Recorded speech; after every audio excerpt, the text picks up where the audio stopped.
A new documentary is coming out, and it highlights maybe what was the once unthinkable, that a bunch of dudes on a skateboard can make a lot of money. We have our own WSJ dude with a skateboard right here, Conor Dougherty.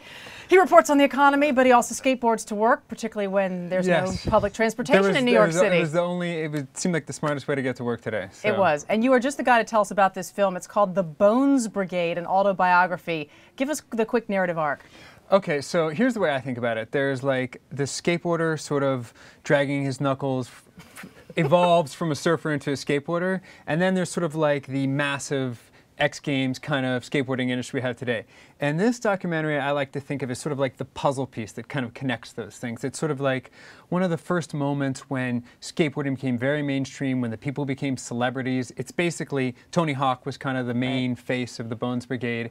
And sort of at the beginning they go from, you know, just basically these kids doing this somewhat fringe sport to, you know, style icons, you know, kind of rock star kind of guys. And, you know, there's this whole, you know, people always joke about skateboarding and stuff, but I mean, there's this whole group of guys who are now, you know, my age and older. I'm 35, and I was very young for that era, who, this is like what they were doing during that era. And even if they weren't particularly good skateboarders like me, you know, I mean, these guys were sort of the people you looked up to and the people you followed and the culture you got into. And so this documentary follows this group of guys.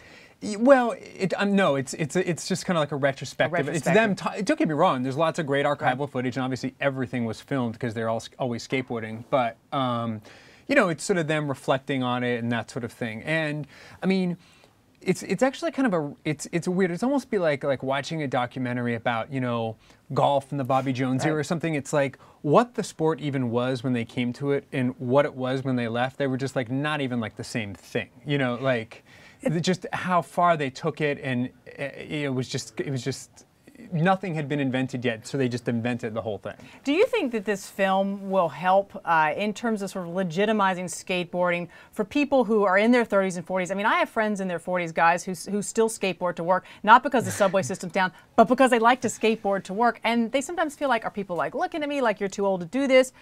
I'm just curious what you think. I think that, well, I think that a lot of that has been pushed open already with the X Games and the popularity of Tony Hawk and all that, but I think maybe now it'll be clear how, I don't want to say like noble, but just sort of the origins of it and where it came from and how much work it was to get there. One thing also, for what it's worth to anybody who saw this documentary, that I thought was sort of interesting about it is, at the beginning of the movie, they kind of go into a lot of these cliches.